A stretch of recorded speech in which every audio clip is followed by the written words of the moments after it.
Merci Maïmouna, merci Maya.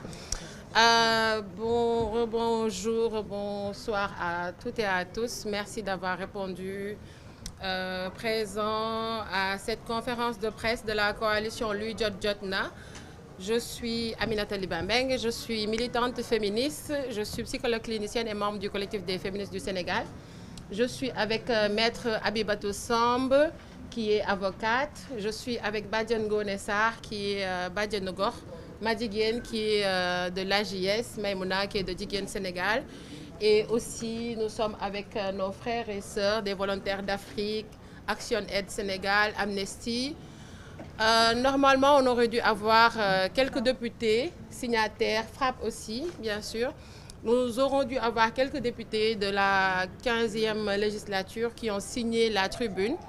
Mais malheureusement, ils sont retenus à l'Assemblée pour une session extraordinaire. Donc, on va commencer la conférence de presse et on va commencer par vous présenter la coalition Lui Jot Jotna et pourquoi la coalition a été créée. Donc, la coalition est composée d'une vingtaine d'organisations de la société civile, mais aussi des organisations féministes. Et cette coalition a été créée à la suite de la multiplication des féminicides que nous avons constatés toutes et tous ces derniers temps ici au Sénégal. À ce jour, nous avons 18 cas de féminicide qui ont été médiatisés. Et comme vous le savez, ce sont seulement les cas médiatisés que l'on décompte.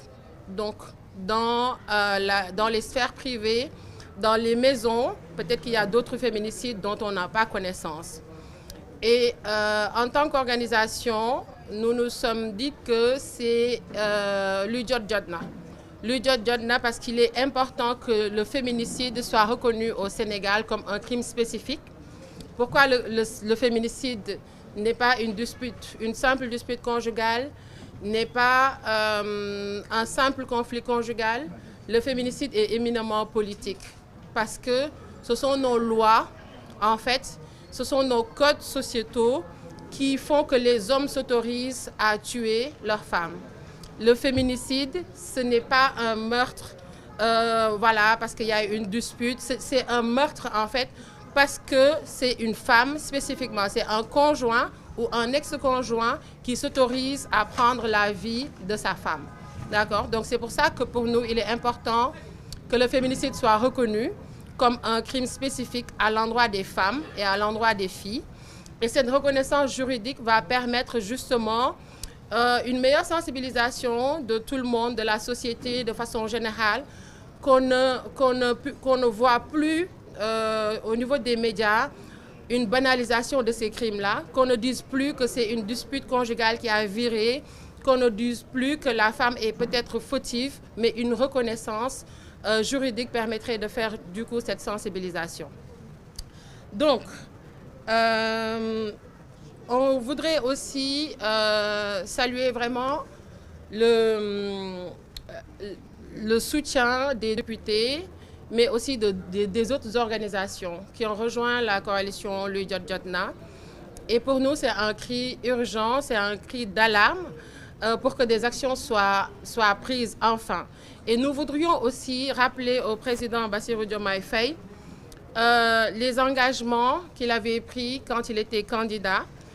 Dans son programme, il était noté en fait qu'il allait prendre des dispositions nécessaires pour réformer le code de la famille, pour engager des réformes aussi sur tous les articles qui sont discriminatoires à l'égard des femmes et des filles. Et nous voudrions lui rappeler ces engagements-là. Nous voudrions dire au président Bassirou Diomaye Faye que la question des femmes et des filles est une question qui est urgente. C'est une question qui est urgente au même titre que toutes les autres questions et qu'il est temps en 2025 qu'on réforme enfin le code de la famille au Sénégal. Comme vous le savez, le code de la famille est un code qui est obsolète, mais aussi c'est un code qui est patriarcal. C'est un code qui vient consacrer la subordination des femmes et des filles. C'est inconcevable qu'en 2025, qu'on autorise des filles de 15 ans à se marier. D'accord, c'est de la pédophilie, il faut appeler les choses par leur nom. C'est inconcevable aussi que les femmes n'ont pas le droit sur les enfants qu'elles mettent au monde. Donc, le partage de l'autorité parentale doit être effectif.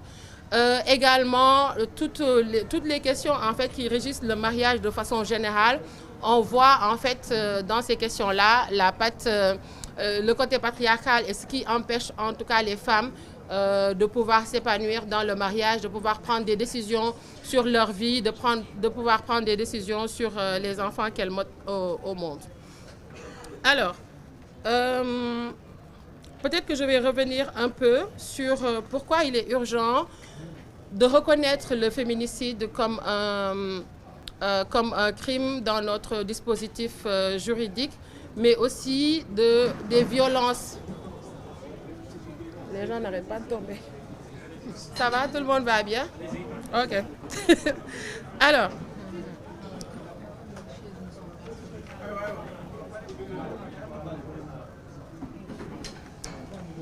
c'est bon? OK. Quand est-ce que Badiane parle?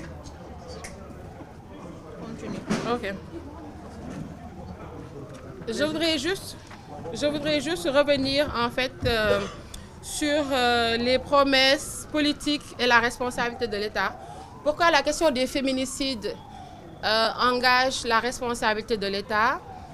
Parce que, comme on l'a vu, quand il y a eu les 18 féminicides cette année, pas une seule fois on a vu un communiqué du ministère de la Famille et des Solidarités. Pas une fois on a vu un mot de soutien ou de solidarité venant de la présidence de la République ou bien de la primature. Et pour nous, ces femmes ne doivent pas être oubliées et ces femmes ne doivent pas être tuées dans l'indifférence. D'accord? Le minimum quand une femme est tuée, c'est qu'on ait au moins un mot de soutien et de solidarité, que des mesures soient faites. Mais là, il n'y a rien, il n'y a aucune réaction des autorités, alors qu'on a 18 femmes qui ont été tuées et c'est le décompte qui a été fait au niveau des médias. Alors, peut-être que je vais revenir un peu sur les promesses politiques du candidat Diomaye. Et ce qu'il avait dit, en fait, c'est qu'il allait autoriser la mise en place de mécanismes efficaces de prévention et de lutte contre les violences basées sur le genre, notamment les violences domestiques, le renforcement des lois, des politiques publiques et des dispositifs de protection, et qu'il allait aussi autoriser la recherche de paternité pour les femmes et les filles victimes de grossesses non désirées. Et également le reversement systématique de la pension de la femme décédée à ses ayants droit. Et enfin, l'élargissement de l'autorité parentale des femmes à travers une réforme du Code de la famille. Alors, ce sont ces réformes que nous attendons de la part du gouvernement. Et aussi, pourquoi la réforme du Code de la famille est une urgence. Comme je vous l'ai dit tout à l'heure, ce Code de la famille date de 1972. Et la dernière réforme qu'il y a eu, c'était en 2013 sur le changement de nationalité. Et il y a plusieurs articles qui sont discriminatoires à l'égard des femmes et des enfants. On va en citer quelques-uns. L'article 152 qui institue la puissance maritale.